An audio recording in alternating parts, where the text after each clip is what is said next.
بسم الله الرحمن الرحيم والتين والزيتون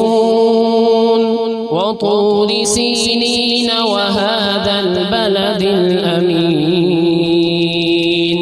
لقد خلقنا الإنسان في أحسن تقويم ثم رددناه أسفل سافلين إلا الذين آمنوا